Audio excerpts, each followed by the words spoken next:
Vous êtes là où le foot se prend, s'analyse et se débat. Bienvenue sur le plateau de la cellule foot de Yaclo.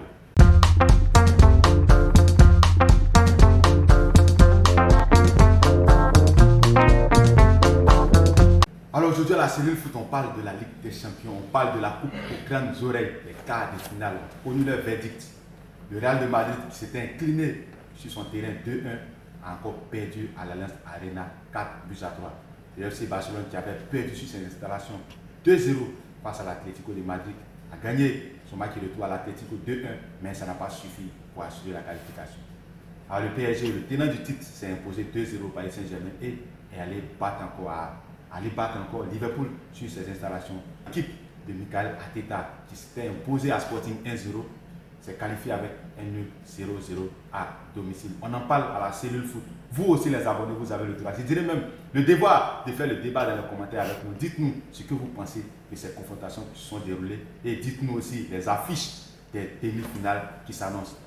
Monsieur Goli, bonsoir. Bonsoir, monsieur. La boîte noire. Monsieur Angou. Bonsoir à vous. Bonsoir. Para. Bonsoir, monsieur Sylvain Sambou. Ouais, c'est un plaisir de retrouver le para sur le plateau de la cellule. Le plaisir partagé. Voilà, on a tous suivi la Ligue des Champions. Voilà, les verdicts sont connus. Monsieur Goli, le Paris Saint-Germain, le tenant du titre, s'est encore imposé face à Liverpool. Aller-retour 2-0. 4-0 sur les deux confrontations. Est-ce que le Paris Saint-Germain s'annonce encore pour aller défendre son propre titre? On va dire comme ça que le PSG est sur le bon chemin de remporter à nouveau la Ligue des Champions. Elle s'est imposée face à une équipe moribonde de Liverpool qui, depuis l'arrivée du nouvel entraîneur, cherche encore ses repères afin de retrouver le Liverpool d'antan, le Liverpool, les Reds, voilà, ceux qui n'abandonnaient jamais. Voilà. Et il faut dire que c'est une belle victoire de Paris. Aller 2-0, retour 2-0, je pense que c'est une victoire méritée dans l'ensemble. Parce qu'on voit l'entraîneur Luis Enrique qui fait un travail remarquable avec l'équipe de Paris. Voilà, de Paris. Donc c'est une belle victoire avec un impact de l'entraîneur qui se ressent depuis un bon moment sur le groupe. On a vu l'équipe de Diego Simeone aussi à l'Atlético, qui a été la présence du Real de Madrid pendant au moins 2 ou 3 Ligues des Champions. L'Atlético encore en demi-finale face à l'équipe de Mikel Arteta. L'Atlético, on va dire, c'est une victoire méritée, c'est une qualification méritée. C'est l'équipe qui joue les troupes têtes ou les troupes faites du moins. C'est une équipe qui est difficile à jouer, très très difficile à jouer. Elle est difficile à cerner et l'entraîneur a inculqué, je vais dire, une mentalité, voilà, aux joueurs, à ses joueurs. Donc ils sont difficiles à jouer. Tant qu'il y a le ballon sur le terrain, autant jouer. Tant que la vie n'a pas encore sifflé, comme le dit chez nous, vous êtes dedans. Donc vraiment c'est une très belle équipe. Moi c'est une équipe que j'aime à cause de sa combativité. Il ne renonce à rien. Tant que la vie n'a pas sifflé, la fin du match. Et quand il te mène, tu auras du boulot à faire. Je pense que c'est une belle victoire aussi, c'est une victoire. Arsenal aussi qui s'impose naturellement face à Sporting 1-0 au match aller a suffi pour se qualifier pour les demi-finales. Le cas de la victoire d'Arsenal, je sens la qualification de l'équipe d'Arsenal. On va dire c'est une belle chose parce que finalement c'était ça l'objectif. Mais j'ai l'impression que l'équipe est en train de régresser un peu par rapport à ce qu'elle nous avait présenté dans les phases de poule et puis au niveau aussi du championnat. On a l'impression que plus la marche devient haute, l'équipe d'Arsenal perd en sérénité, en confiance et les résultats ne suivent pas par rapport à la qualité de l'équipe. Voilà, c'est vrai qu'ils se qualifient à 0-0 chez eux, mais pour moi ça ne présage pas quelque chose de vraiment grand. C'est le football, voilà, le football ne peut pas prédire, mais je pense que l'équipe devrait monter en puissance et non régresser face à Sporting de Lisbonne, 1-0, venir faire 0-0 au match retour. C'est vrai, l'objectif est atteint, mais je pense qu'il y a quelques réglages à faire au niveau d'Arsenal. Merci, M. Goli. Para. Oui, monsieur Sylvain Sambou. Le FC Barcelone était en mission, une 11e année de mission inachevée. Para. on dirait que ça devient inquiétant au niveau des Catalans. Oui, en même temps, non. Voilà. Moi, personnellement, je suis vraiment fier de mes petits. Mais je dis, à chaque fois, c'est mon équipe. Mais je dis que le FC Barcelone, là, ça serait un peu compliqué de prendre la Ligue des Champions avec cette défense-là. Voilà, cette défense qui nous crée vraiment tous les problèmes. Voilà, nous savions aussi que nous sommes dans une restriction financière. Cela fait qu'on ne peut pas véritablement investir comme ça dans la défense. Voilà, parce qu'avec Gérard Martinez et puis Koubarsi, c'est vrai, ils sont très bons. Mais ils sont encore très jeunes, ils n'ont pas encore l'expérience des grandes compétitions et du haut niveau. Voilà, il y a toujours qu'on a besoin d'un expérimenté défenseur central comme latéral aussi sur le côté de Koundé. Voilà. Il faut dire aussi que voilà, contre l'Atlético, j'avais l'impression qu'on jouait contre deux équipes. L'équipe arbitrale et puis l'équipe, comment on appelle ça, adverse. Voilà, des pénaltys non sifflés sur le jeune Fermin Lopez. Voilà, où on prend son demi, on déchire complètement, on ne siffle pas. La faute encore sur le mot. Il faut même, c'est-à-dire qu'à ne pas discuter, on ne siffle pas. Maintenant, le but est sur de Ferran, comment il s'appelle là? De Torres. Voilà, merci beaucoup. De Torres. On voit bien même. Le gars, il tac, mais la balle touche moi, la main. On ne siffle pas. Machalé aussi pareil. Il fait la passe, le gars, il récupère, mais on ne siffle pas. Bon, tout ça, ça arrive. Tout ça, c'est le football. C'est vrai, c'est 11 ans, mais voilà, il y a des personnes qu'on les appelle, qui se font appeler Kelly des champions, qui à chaque fois, ils me suivent très bien.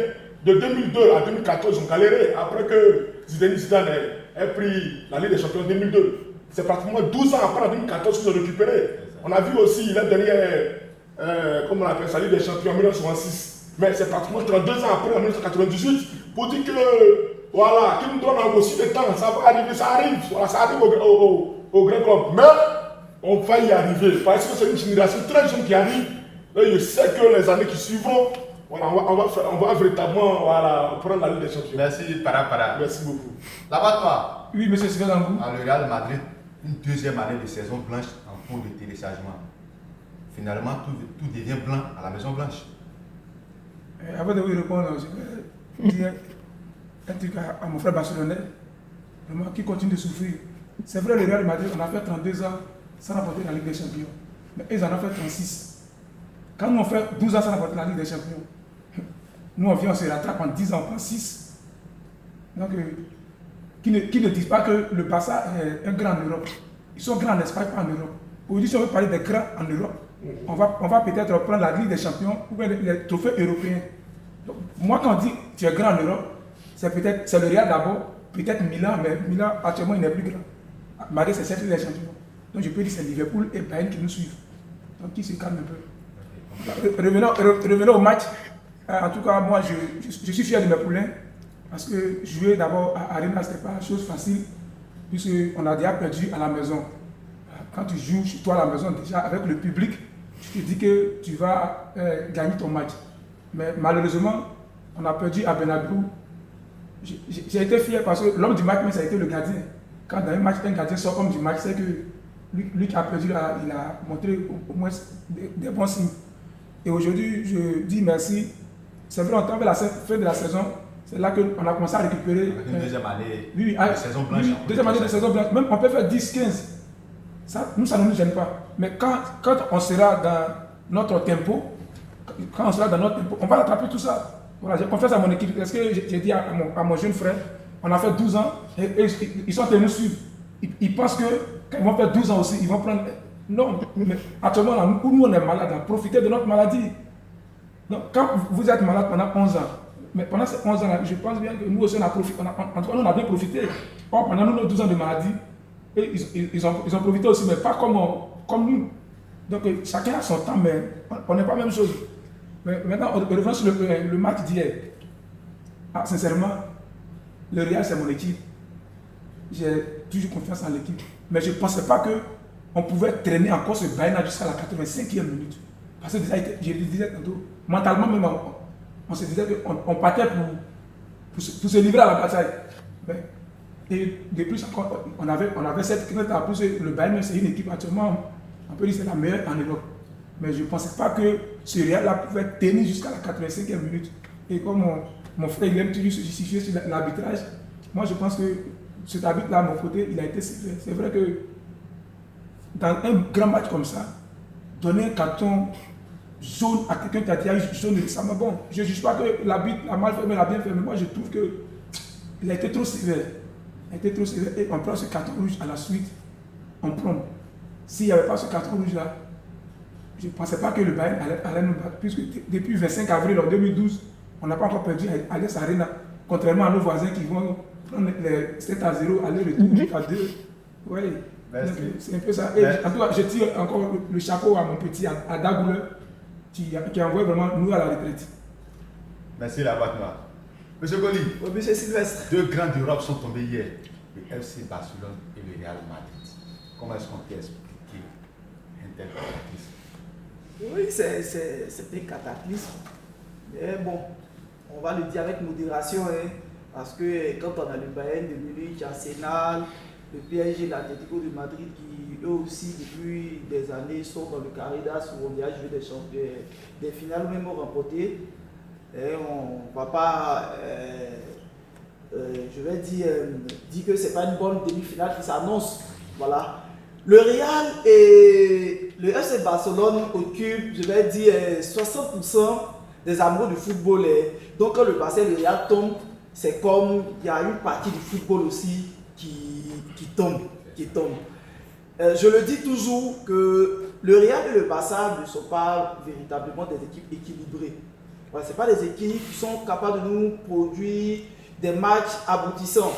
Vous comprenez, souvent le Barça arrive à le faire dominant par moments, par des séquences de jeu, leurs adversaires, contrairement au Real qui, elle, par exemple, possède plus par les contre-attaques grâce à ses attaquants que sont Vinicius Junior et Mbappé.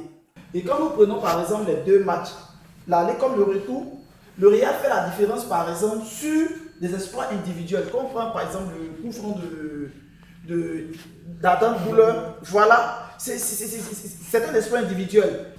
Le Real a 15 des champions. Elle joue contre une équipe de Bayern, mais qui malheureusement laisse le jeu à l'équipe de Bayern. Mais comment je dis toujours que quand on prend les joueurs, valeur intrinsèque, le Real n'a rien envie au Bayern. Le Real n'a rien envie au Bayern. Mais il y a un déséquilibre au niveau de la défense, du milieu et de l'attaque. Il n'y a pas de véritable, je vais dire, organisateur de jeu aujourd'hui. Il n'y a pas un joueur qui, par ses passes, peut casser les lignes de la défense adverse au Real de Madrid, comme il y avait, comme Modric le faisait si bien, comme Toni Kroos le faisait si bien. Aujourd'hui, on passe souvent de la défense, des transitions directes aux attaquants à cause de leur rapidité. Donc aujourd'hui, il faut comprendre que c'est des éliminations méritées, parce qu'il y a quelque chose qui manquait au FC Barcelone, à l'équipe du Real de Madrid, pour franchir le palier de demi-finale. Merci, M. Goli. Par rapport à le FC Barcelone s'est incliné face à l'Atlético de Madrid. L'Atlético de Madrid qui bat le FC Barcelone, c'est qu'elle a des ressources.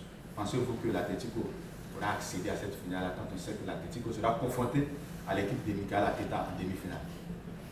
Ok. Pour moi, ça sera un peu compliqué. Voilà, ça sera un peu compliqué parce que le même style de jeu qu'ils ont adopté face au FC Barcelone, je ne suis pas sûr qu'ils pourront appliquer ça à la lettre aussi avec Arsenal, parce que Arsenal, c'est une équipe complète. Pour moi, c'est une équipe complète, défensivement, comme le milieu, comme l'attaque. Or pourtant, le FC Barcelone, le milieu, il n'y a pas de problème. L'attaque, il n'y a pas de problème. La défense nous crée tous les problèmes. Voilà, donc du coup, face à Arsenal, ça sera un peu compliqué. Mais comme on dit, à chaque match, voilà, c'est réalité, voilà, c'est pour ça. Sinon, pour ma part, je pense que l'Atlético Madrid et puis l'Arsenal, s'il doit choisir un vainqueur pour la finale, il va choisir l'Arsenal. Voilà. En parlant du match au PSG Bayern de Munich. Okay. Quant au match du PSG Bayern de Munich, il faut dire que ça sera un match très compliqué. Parce qu'on peut dire que ce sont 2 géants qui vont se croiser. Mais il faut dire que le PSG, dans le début, c'était un peu compliqué.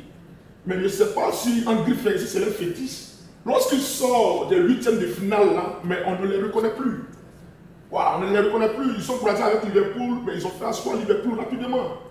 Et aujourd'hui, ils sont encore en demi-finale. Voilà, face à Bayern. Voilà, personnellement, hein, parce que vu, même contre le Real de Madrid, qui n'a absolument même rien proposé. Et ça, je le dis haut et fort. Si ce n'était pas l'erreur de Eric, on enlève simplement les deux erreurs. Eric du gardien à la première minute, et puis voilà, Eric sur le coup franc de Haddad. Ils n'ont absolument rien proposé. Ils ont joué tabouret. C'est-à-dire que le Bayern de Munich a joué de la première minute à la 90e minute. Je dis à chaque fois que le Real de Madrid, ils ont cette chance-là. C'est-à-dire que l'année passée, c'est-à-dire que le même style de jeu qu'ils ont appliqué face à City, où ils ont fait 1-1, ils ont joué tabouret du matin au soir. Ils aillent au tir au but pour gagner là. C'est cette même stratégie qu'ils vont appliquer. Mais cette fois-ci, ça ne les a pas souri. Mais on ne peut pas avoir cette puissance financière, investir en Mbappé, investir dans la défense centrale comme latéral droit de Liverpool, avoir tous ces arsenals-là, et puis lui il va me dire que faire 2 années blanches, il a dit que pour lui c'est normal. Non mais voilà, c'est-à-dire que tu ne peux pas accepter ça. Voilà, c'est vrai, ce Barcelone lui dit, la défense nous connaît un problème. Mais on ne peut pas passer inaperçu. C'est-à-dire qu'après des années blanches, c'est pas possible. Parce que depuis l'arrivée des flics, eux ils ont un souci. Qu'il y a soit la Supercoupe d'Espagne, qu'il y a la Coupe du Roi, ils croisent qui? Ils nous croisent. Il y a la gage qui dit que le monde, dans toutes les équipes du monde, ont peur du Real de Madrid. Mais le Real, ils connaissent FC Barcelone. Lorsqu'ils nous croisent, c'est un cadeau. Voilà, et puis le rendez-vous est déjà pris encore même pour le 10 mai. Merci beaucoup. On va pas rendez-vous le 10 mai. Merci, para. Là-bas, toi, le Bayern Munich qui a fait tomber le Real Madrid hier, vous pensez que c'est le potentiel vainqueur de cette Ligue des Champions 2026? Bon, avant de rebondir, il y a un proverbe dans la promotion ou à l'Ebo, à mon frère qui dit quand un enfant veut devenir sage, il s'approche de l'ancien. Ce n'est pas l'ancien de s'approcher de l'enfant. Le frère parent il a en train de souffrir que le Barça a un problème de défense. Mais moi qui suis ton aîné, viens me poser la question comment je me suis arrangé pour que ma défense soit stable pendant 10 ans et remporter 6 Ligues des Champions. Tu connais déjà ton problème. C'est déjà bon. Viens voir l'ancien, tu n'es pas prêt. Moi, ce n'est pas à nous d'aller vers vous. Sinon, que chez nous, on dit la meilleure manière d'attaquer est de défendre. Si tu ne veux pas construire par derrière, tu ne peux pas faire un sous-bâtiment, la hauteur. On dit ça, la base, la hauteur n'est rien. Donc, nous, aujourd'hui, quand je te dis qu'on a fait 2 ans année blanche, c'est quoi? C'est on sait que, même si on a fait pendant 10 ans, le plan c'est quoi? Actuellement, c'est une nouvelle équipe. Il faut trouver l'équilibre dont parlait M. Goli. L'équilibre dont parlait M. Goli. Ce n'est pas un travail de 1 jour, 2 jours. Ça prend du temps. Ce réel même qu'aujourd'hui, nous on prend pour mettre au dehors, pour parler de ça, valoriser ce réel. De 2002 à 2018. Les Modric, cette génération-là, ils ont commencé en 2008-2009. C'est 56 ans après qu'ils sont venus. Donc, ça veut dire qu'une équipe là, ce n'est pas du jour au lendemain que l'équipe là peut être aussi le toit de l'Europe. Le FC Barcelone a son temps. Mais c'était une équipe de la même génération. Ils ont évolué tous ensemble jusqu'à ce que ces gens-là vieillissent. Ils n'ont pas su préparer la relève. C'est ce qui fait que peut-être aujourd'hui le Barça fait 11 ans. Là, parlons du Bayern. Moi, sincèrement, dans ce carré d'as-là, si je dois vraiment militer pour un club, je vois vraiment le PSG. Comme l'a dit mon beau-frère, quand le PSG, c'est comme s'ils ont pris l'ADN du Real de Madrid. Il y a les matchs à phase, à éliminatoire, et il y a les matchs à phase à élimination directe. Donc c'est là maintenant que la compétition devient sérieuse. Pour une équipe comme Arsenal, ils nous ont habitués aux losers. Plus la compétition évolue, plus ils régressent. Il y a même en championnat. Ils étaient à combien de points de City? Aujourd'hui, City a un match à moins contre 6 points. Et Arsenal en demi-finale. Je ne suis même pas sûr que le championnat, ils vont l'emporter. Et l'Atlético, bon, eux, dans ce carré-là, c'est l'équipe, je vois, la moins faible. Quand je dis la moins faible, si je dois faire mon classement, je dois peut-être PSG d'abord, après Bayern, ensuite Arsenal, je dis pas tenter. Mais méfions-nous aussi de cette équipe. Toutes ces équipes-là ont le même style de jeu comme le Barça. Et aussi, ils ont eux, leur style de jeu à eux. il faut identifier le jeu, il faut muscler le jeu. Tout à l'heure, quand le frère parlait d'enlever les erreurs du gardien, nous aussi, on a enlevé l'erreur de Camavinga. Le premier but barcelonais, même, ça a été une erreur de passe. Clément Langlais, il fait 2 fautes, 2 erreurs. Les erreurs, ça fait partie du football. On ne va pas toujours s'attarder sur. C'est parce que l'autre t'a montré une agressivité que tu fais des erreurs. Sinon, si chacun dans son camp, on ne peut pas faire d'erreur. Quand tu vois le Real Madrid défendre, mon frère Valentin peut parler quelque chose comme ça. Je le dis toujours, nous là, on a une équipe caméléon. On a tous les systèmes de jeu. City, on a joué contre City. On sait que ce City-là allait marcher sur nous. Donc, on a regardé nos bus. Quand le match est fini, on n'a pas demandé qui a dominé, on a demandé qui a gagné. Nous, on est prêt à encaisser la domination. Chose que le Barça ne pourra pas faire. Voilà pourquoi vous tombez contre ATT. Depuis ATT et nous, quand on se croise, ils savent ce qui se passe. Mais vous, quand vous prenez des équipes qui densifient le jeu, même le Barça a craqué, même quand le jeu a commencé quand tu parlais du pénalty, moi je ne vois pas ça trop en pénalty. Je me dis quoi, c'est le joueur qui allait, plutôt le gardien s'est déjà lancé. Il a raté le ballon. Bon, c'est de façon involontaire en fait. C'est pas que le gardien allait le chercher, mais les images sont venues à voir. En tout cas, là, il faut le dire. Donc, c'est ce que je vois. Je vois le PSG vraiment succéder, être son propre successeur. Mais le Bayern aussi.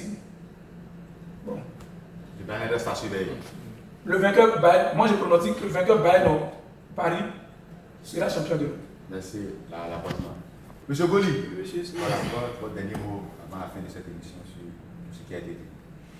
je vais dire, on a encore assisté à une belle année de Ligue des Champions. Voilà, surtout ces 2 matchs-là, le match opposant l'Atlético de Madrid au FC Barcelone, c'était un match avec beaucoup d'émotion, comme d'habitude. Et le match aussi Real-Bayern, je pense que ça a été l'un des plus grands matchs je vais dire, de ces 10 dernières années.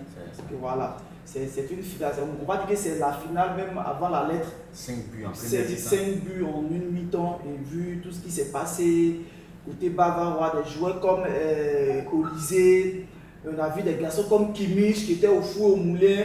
On a vu aussi des joueurs qui ont éclaboussé ce match-là de leur talent. Vinicius de par ses vitesses, Mbappé de par ses appels. Je pense que ce match-là aurait pu donner un autre résultat si toutes les actions ou toutes les opportunités que les 2 équipes avaient de part et d'autre avaient conclu. Je pense que certainement on pourrait tirer une autre conclusion pour avoir un autre résultat. Mais les dieux du football en ont décidé autrement, même s'il y a des faits de jeu, ça a été en faveur de Bayern. Les dieux du foot ont décidé que c'est Bayern qui se qualifie. Maintenant, pour la finale, pour moi, aujourd'hui, l'équipe la plus en forme, c'est Bayern. Voilà, quand on prend les performances, Olysée, Harry Kane, Diaz, que les gens surnomment déjà le trio code que Olysée et Diaz. C'est pas de 100 buts. Ça, c'est vraiment rare. Donc, ils ont eu une très belle attaque, un bon trio, un très bon milieu de terrain et puis une très bonne défense. Upamecano et puis Jonathan Tah qui vraiment hier ont déployé les grands moyens pour faire face à Kylian Mbappé, sa vitesse, et à Vinicius aussi avec sa vitesse. Donc je pense que dans l'ensemble nous avons regardé les très bons cas de finale du Barça aussi avec l'Atlético. C'était un match aussi de très haut niveau avec un Atlético, une équipe de troupes faites qui ne lâche jamais rien, qui est toujours prête à mélanger les calculs.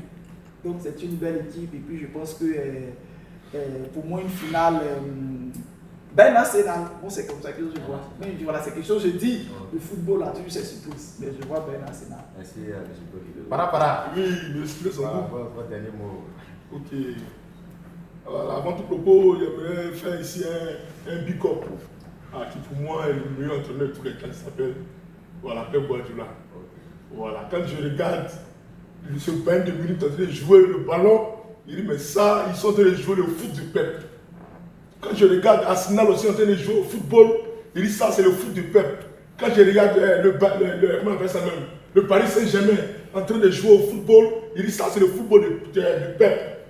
Voilà, voici un football qui s'est imposé, c'est-à-dire qu'à nous, où tous les clubs du monde entier utilisent ce style de jeu-là pour vraiment jouer au football. C'est vrai, je suis Madrid, je suis autant pour moi, je suis Barcelonais. Mais il y a un joueur qui, comment on appelle ça, du Real de Madrid, qui, quand je le vois jouer à chaque fois, je l'aimais avant qu'il ne soit même au Real de Madrid. C'est Kylian Mbappé. Voilà, qui pour moi, c'est le joueur le plus concret, c'est le joueur le plus décisif du Real de Madrid. Aujourd'hui, ça me fait très mal quand je vois les supporters du Real tirer sur Mbappé à chaque fois qu'il y a un résultat véritablement négatif, on ne fait que tirer sur ce jeune. C'est pour ça qu'il dit souvent aussi pour avoir un très bon entraîneur. Moi, je me dis que Kylian Mbappé, autour de Pep Guardiola, allait créer les conditions autour de lui afin d'être véritablement meilleur. Voilà. Maintenant, concernant la demi-finale qui oppose Arsenal avec l'Atlético et puis le Paris Saint-Germain avec le Bayern de Munich, pour moi, je pense que la finale serait Arsenal-PSG. Et je souhaite que Arsenal de Michel Arteta puisse véritablement rehausser encore son niveau de jeu afin de pouvoir prendre cette coupe-là. Quant à mon équipe, le FC Barcelone, le Visca Barça, je leur souhaite encore bonne chance encore pour la Liga. Parce que c'est vrai, on n'a pas pris la Ligue des Champions, mais on a pris la Super Coupe. On s'est attrapé avec le Real de Madrid, on les a corrigés. On va encore les corriger encore le 10 mai. Et puis on va aller encore faire un culpa avec ces deux trophées-là. Et puis revenir encore plus fort la saison prochaine. Merci, Para. Moi, Oui, monsieur Angou. votre mot de fin. Toujours la même chanson. Revenir encore plus fort la saison prochaine. Et l'année prochaine, on va revenir encore la saison plus. Ok, juste dire à mon frère Para, il a connu Pep, c'est vrai, mais qu'il rend aussi hommage à Pep Cruyff. Le tic-tac à la sécurité en Hollande, en Espagne. Bon, on est arrivé dans une demi-finale où malheureusement, selon moi, le meilleur championnat n'est pas représenté dignement. C'est-à-dire c'est l'Espagne. Le Real et le Barça sont sortis malheureusement en demi-finale. Si l'une des deux équipes était passée en demi-finale, l'autre clan allait partir de l'autre côté, donner encore cette joie de toujours animer le sport, le football. Mais malheureusement, en fait du 50-50, peut-être que Para et moi on va supporter la même équipe, qui sait. Donc je souhaite bonne chance à toutes les équipes qui sont qualifiées. Et je souhaiterais que l'Atlético, vraiment, est sur ses lames. Enfin, pour moi, qui est sur ses lames. Parce que depuis 10 ans, ils sont vraiment tombés sur le Real Madrid. Cette année, on n'est pas là. Qu'ils fassent un léger effort pour arriver en finale de CRS, que soulever la coupe aux grandes oreilles. Merci la boîte noire. Alors les abonnés, c'est toujours un plaisir pour nous de partager le plateau de la cellule foot à vous qui nous suivez de partout. Alors suivez la cellule foot sur Facebook, TikTok, sur YouTube, surtout sur YouTube, pour voir l'intégralité de tous les débats que nous faisons ici. Alors Monsieur Goli, la boîte noire, Para, c'est aussi un plaisir pour moi d'être sur le plateau avec vous. Alors les abonnés, on va se dire à la semaine prochaine. D'ici là, n'oubliez pas de rester cellule foot de Yacoub. On est ensemble.